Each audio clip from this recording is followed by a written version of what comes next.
자, 오늘은 성능 측정 도구 라이트하우스라는 것에 대해서 한번 알아보도록 하겠습니다.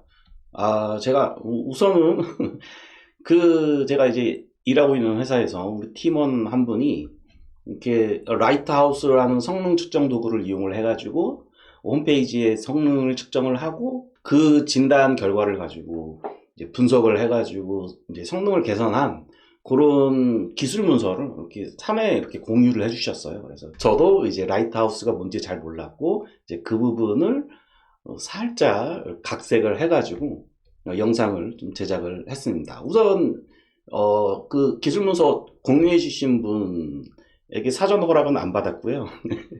영상 만들고 사전 허락, 이제 사후 허락을 받을 예정입니다.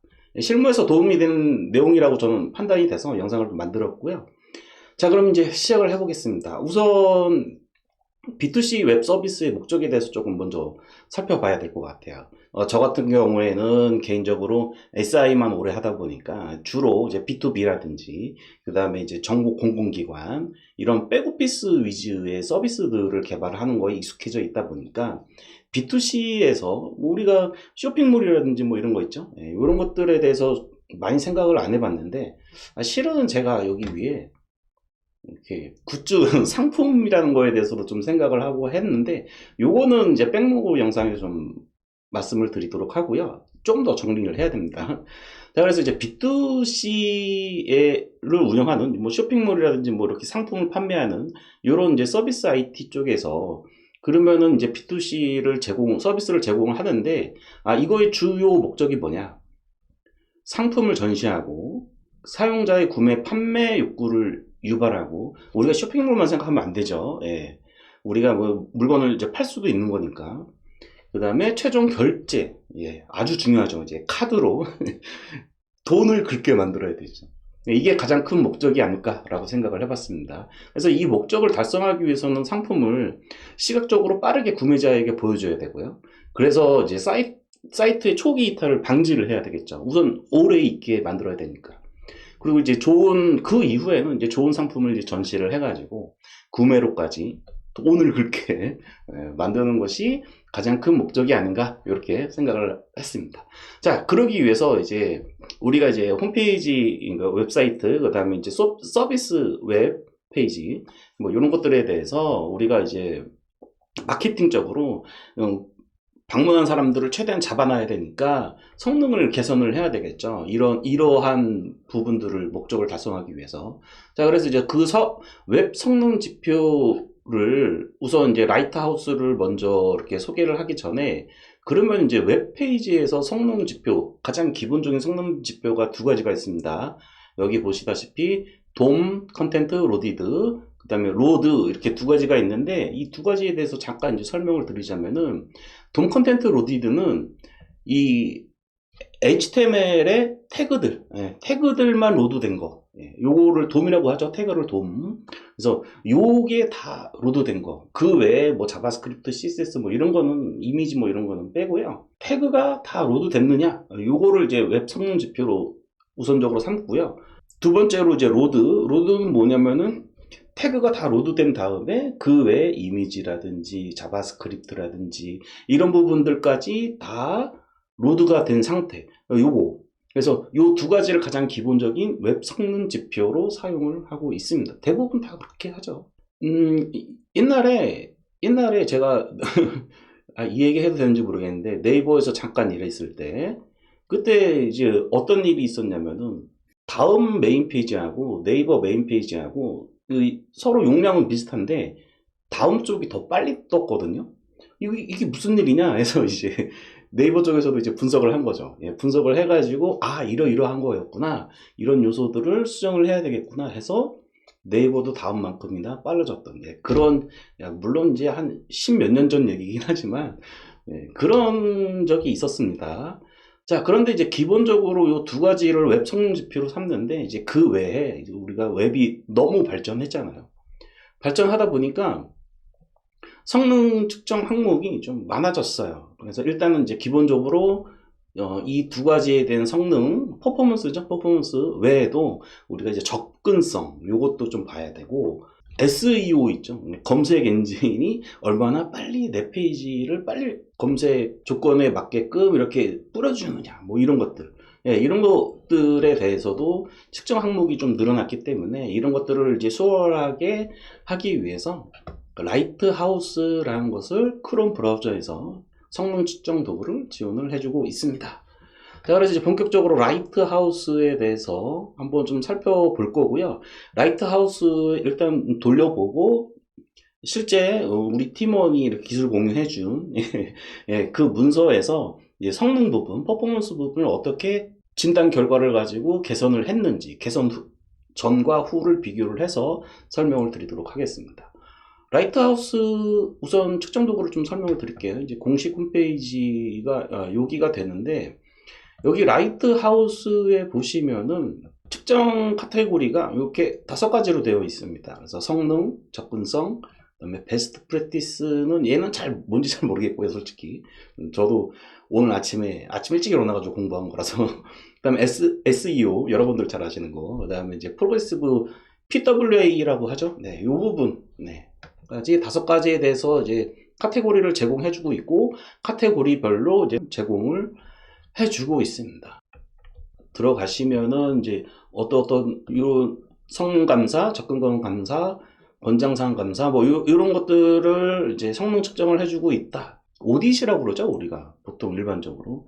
이게 돼 있고, 여기 들어가셔서 이제 문서를 보실 때는 독스라고 돼 있는 부분, 여기서 등대 이렇게 클릭해서 들어가시면 여기 이제 들어오실 수가 있고요. 여기 보시면 영어 잘하시는 분은 영어로 보시는 거를 추천드리죠. 네. 원문 그대로 보는 게 좋으니까. 자, 그래서 이제 여기서 이제 내가 관심 있는 부분은 성능이다. 그럼 성능 이렇게 들어가시면 됩니다. 이렇게 들어가시면 되고, 자, 그러면 이제 우리가 한번 성능을 이제 이 라이트하우스를 어떻게 이용하는지 한번 보도록 하죠.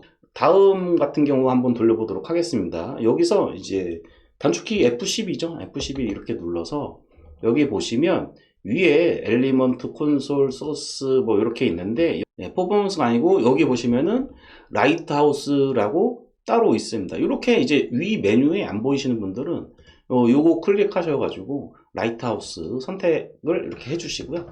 여기 보시면은 뭐 많아요, 체크하는 게.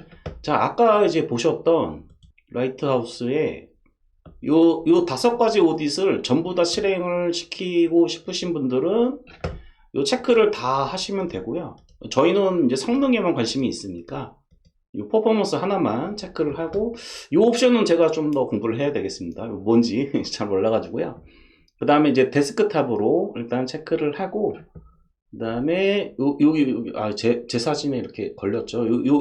여기 요겁니다. 요거. 예. 요 애널라이저 페이지 로드 버튼을 클릭을 해주세요. 그러면은 이제 진단을 이렇게 얘가 합니다. 그럼 시간이 좀 걸리거든요. 조금만 기다려 보죠.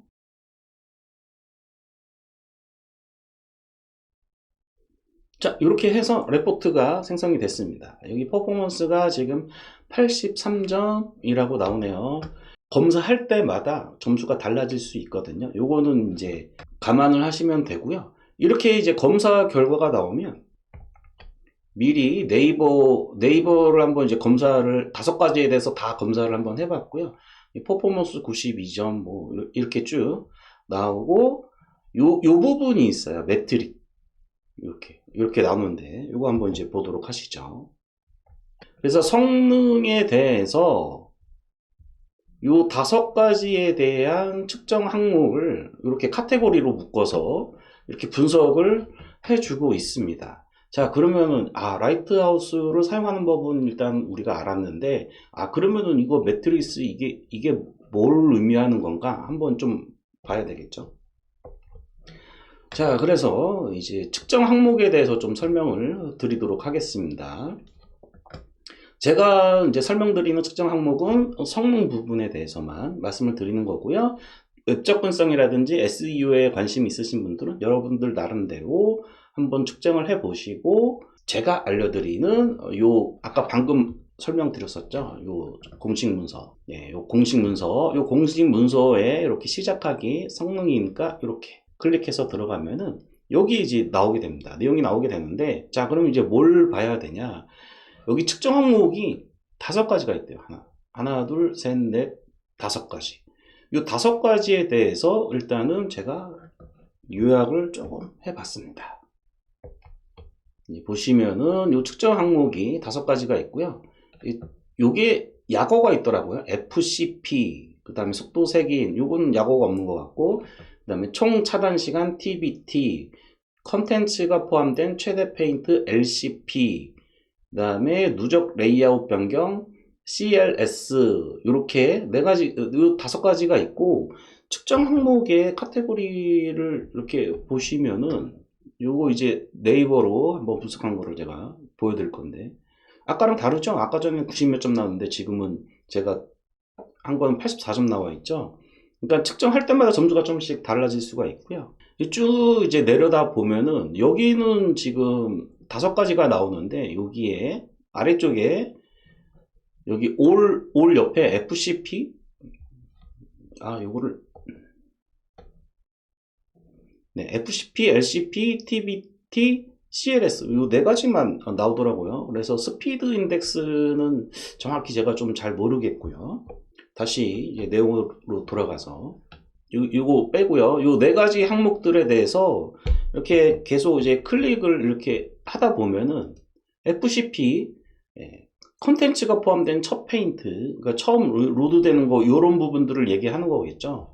저도 이 항목들에 대해서 자세하게 공부는 하진 않았지만은, 이제 공식 문서에 이렇게 들어가 보면은, 이걸 이제 클릭을 해가지고, 컨텐츠가 포함된 첫 페인트, 이렇게 클릭을 해보면, 페이지 로드 속도의 측면을 나타냅니다. 이렇게 되어 있고요. 그래서 FCP가 측정하는 대상, 뭐 점수를 결정하는 방법, 뭐 이런 게 뭐 복잡해요. 그래서 이런 게 있다. 일단 총 차단 시간은 얼마고, 컨텐츠가 포함된 최대 페인트가 얼마고.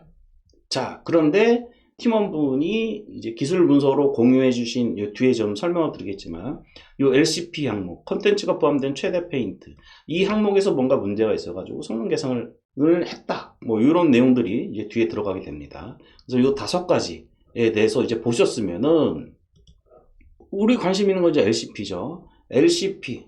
이 LCP를 한번 이제 클릭을 해보시면은, LCP에 대해서 컨텐츠가 포함된 최대 페인트, 뭔 말인지는 잘 모르겠지만, 어쨌든 이쪽에 문제가 있어요. 근데 여기 지금은 이제 노란색이죠. 노란색으로 되어 있고, 지금 오퍼튜너티가 지금 여기 2가지가 나오죠. 그 다음에 진단 항목이 지금 3가지가 나왔고, 근데 이거 외에도 되게 많아요, 항목들이. 그럼 그 항목들이 뭔가 나왔을 때 어디를 봐야 되냐? 다시 이제 문서로 가야죠. 문서로 가가지고 그거를 찾는데, 여기 보시면 지금 영어로 나오잖아요.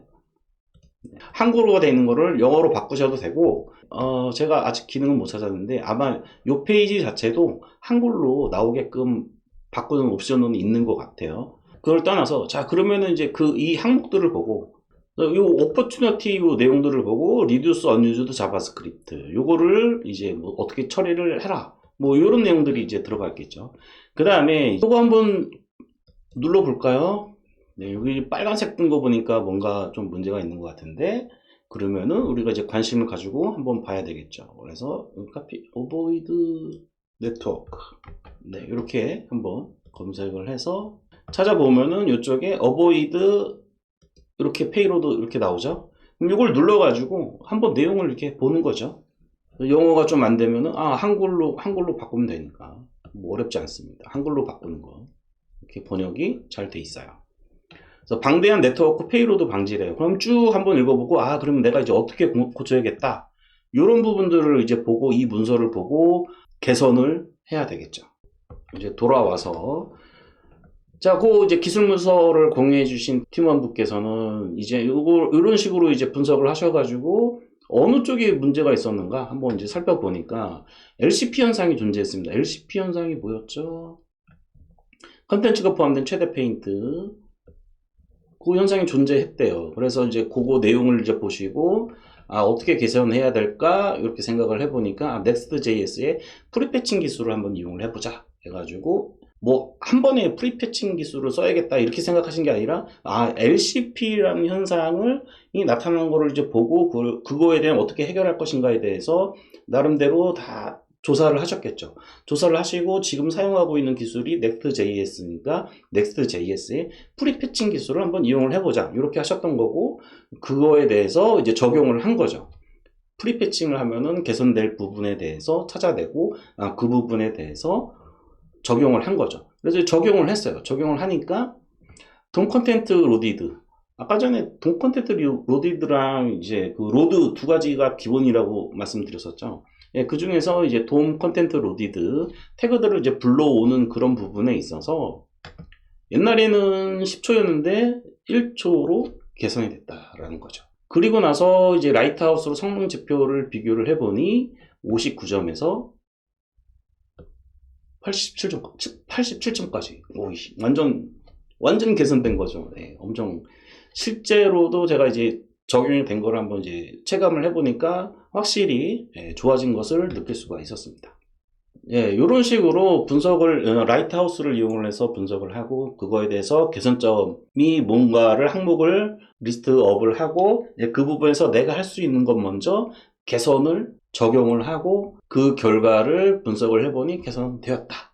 그 다음에 이제 개선 요소는 아직도 남아있다. 네, 이렇게 아까 전에 네이버 같은 경우에도 3개 남아있죠. 100% 채우는 건 아마 어려울 겁니다. 네, 이런 것들. 그 다음에 Avoid Chaining Critical Request. 이건 아마 이제 호출하고 하는 것들이 좀 있는 것 같은데, 뭐, 이런 부분들. 그래서 이런 부분들은 항상 우리가 개선하고 나면은 추가적으로 남는 그런 개선 사항들이 있고요. 우리가 또 개선을 했는데 오히려 또 개선 사항이 추가될 수도 있고, 내가 그 특정 항목에 대해서 개선한 것에 대해서만 생각하지 마시고요. 이렇게 돌려보시면서 오퍼튜니티가 뭐고 이제 진단이 어떻게 됐고 남아있는 진단들이 뭔지 한번 더 쭉 이렇게 살펴보시면서 어떤 것들을 내가 차후에 더 계속 진단할 것인가에 대해서 생각을 하시면 훨씬 더 좋은 웹 서비스가 될 거라고 생각이 듭니다. 자, 오늘은 여기까지 하도록 하겠습니다.